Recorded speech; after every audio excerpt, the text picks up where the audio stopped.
Assalamualaikum warahmatullahi wabarakatuh. Perkenalkan, nama saya Fidela Caroline dari kelas manajemen 23A dengan NPM 234111098. Di sini saya akan menjelaskan materi tentang etika bisnis dari mata kuliah Komunikasi Bisnis. Pengertian etika.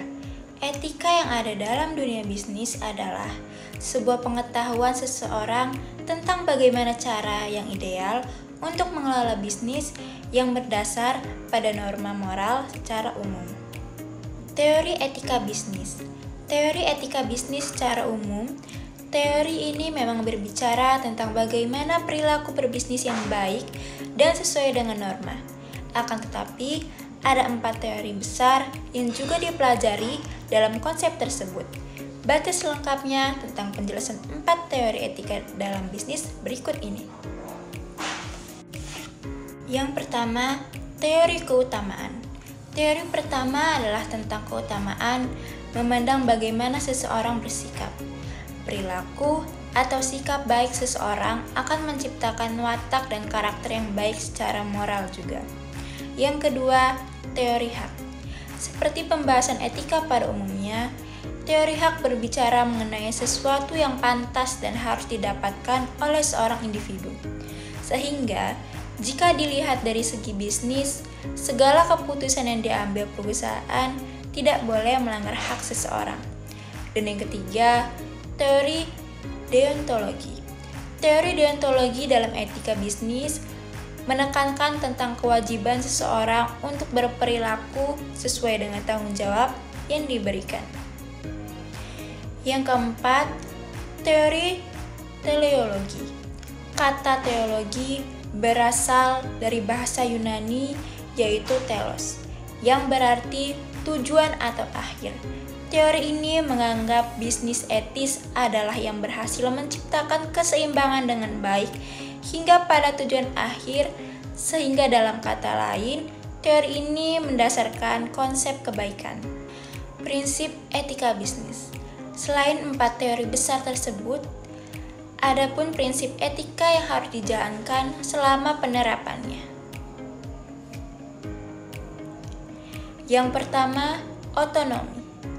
Seperti yang kita ketahui, kompetensi seorang pelaku bisnis dalam mengambil keputusan haruslah baik. Prinsip otonomi memandang hal tersebut sebagai wewenang perusahaan sepenuhnya, sehingga visi dan misi yang disusun membawa dampak baik pada kesejahteraan karyawan dan stakeholder perusahaan.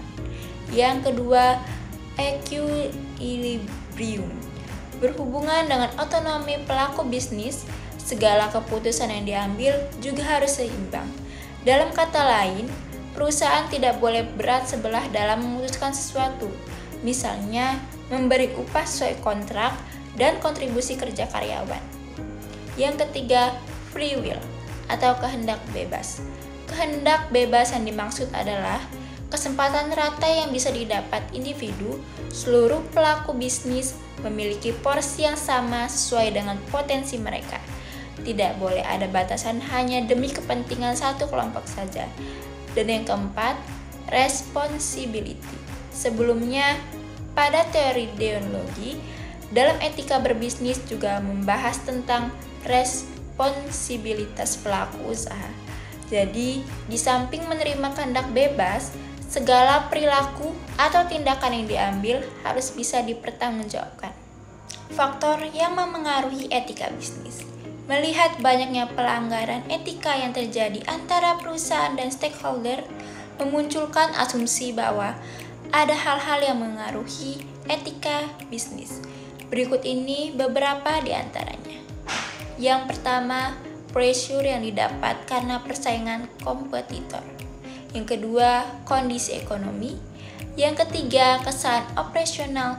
Yang keempat, pengetahuan individu dan akan etika. Yang kelima, demand pasar yang tidak sesuai dengan kemampuan perusahaan. Sekian yang dapat saya sampaikan mengenai etika bisnis. Saya Fidela Caroline dari kelas manajemen 23A dengan NPM 234111098. Saya pamit undur diri. Wassalamualaikum warahmatullahi wabarakatuh.